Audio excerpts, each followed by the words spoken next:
The question why expertise has failed requires us to consider the possibility that it didn't fail organically. We're seeing the failure of all of our public truth-seeking apparatuses. We're seeing it in journalism, we're seeing it in universities, increasingly we're seeing it in the courts. And you don't need to imagine that people got together in a conference room and decided to destroy truth-seeking. What you need to imagine is that there are a lot of people in some sector who have an interest in being ahead of their competitors and therefore just have an instinctive revulsion at the idea that truth is going to be sought in a university, it's going to be published in journals that everybody can read, and we're all going to then make hay out of it.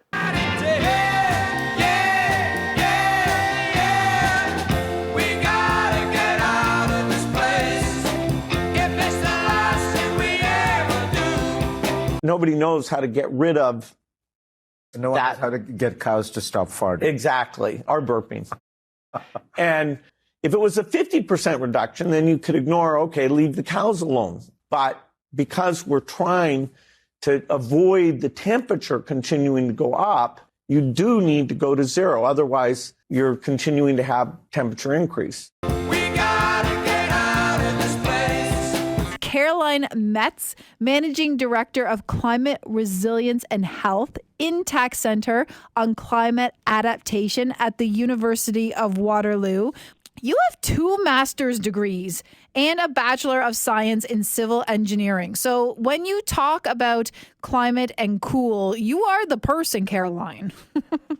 I enjoy the topic, and I think it's a really important time in kind of where we're at with climate, so that people really understand that heat is a risk and it's serious. And we hear a lot about global warming, and the effects of global warming are that it supercharges our weather systems and we get extreme weather, and that includes extreme heat. So these heat events, these heat waves, the heat domes, we're seeing them across the country in places that we didn't have them before, and they're happening more frequently and they're happening more intensely, and people need to prepare. Well, and when you prepare, so I'll just be truthful and say I love air conditioning. I've always grown up with air conditioning, and so I'm spoiled because a cold house is just always what I've had in the spring and summer. But when we look to trying to stay cool, is air conditioning the wrong answer? Well, air conditioning has some benefits and some, I don't want to say drawbacks, but there's some concerns in that air conditioning produces waste heat that ends up heating up the outdoor space, and we want to keep our environment as cool as possible. We're already putting greenhouse gases into the atmosphere, which end up heating our planet. So we do want to kind of keep that in check. And air conditioning uses electricity, and sometimes, folks say, well, it puts extra demand on the grid. There's a better life for me and you. Hey everyone, I'm meteorologist David Jones. There are persistent misconceptions about last year's severe weather and its relationship to climate change. I hope this video helps clarify these important issues. During a nasty heat wave in 2009, deaths in the Lower Mainland surged above the weekly average of 280 by 115 people. Shortly thereafter, the BC Centre for Disease Control and the health authorities developed a rigorous extreme heat alerting protocol. With their help, I began training forecasters in the protocol because it turns out vulnerable people in the Lower Mainland will die after 2 days in a row of temperatures above 36 at Abbotsford. In 2008, the Justice Institute approached me.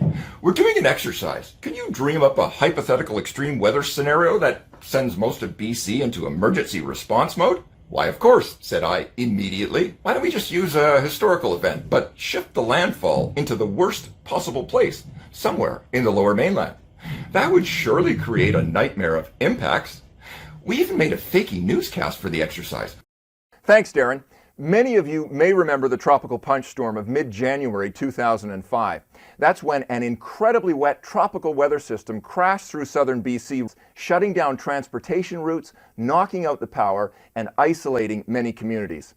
In 2013, a workshop on atmospheric rivers was held in Victoria. I attended. In 2014, a report on the workshop was published. From part 4 of this report, titled Enhancing Our Response, Identifying vulnerabilities and emergency management needs in advance could reduce risks to communities. Climate change had nothing to do with the atmospheric river, nor did it cause the heat wave.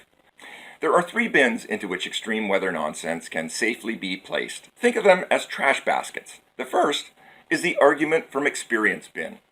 This can is for every argument resembling the following. We've never seen this before.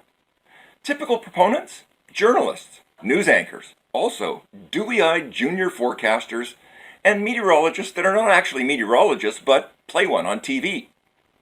The second bin is for arguments from authority. These are the pompous pronouncements from experts in anything but operational meteorology on the West Coast. Here, you can also toss any arguments from scientists who are more activists than scientists. Science activism is accelerating to scale and should not be acceptable anywhere the church is separated from the state. The third is the argument from small sample size bin. Here, you can safely deposit all arguments that use dubious statistical methods to overcome that which cannot be overcome. Small sample size. I only know these truths because it was my job to be directly in the middle of all of it. And for everyone else, whenever you hear a claim about West Coast weather and a causal relationship to climate change, if it's not coming from a proper meteorologist with decades of experience here, ask yourself, into which of the 3 bins should that claim be placed?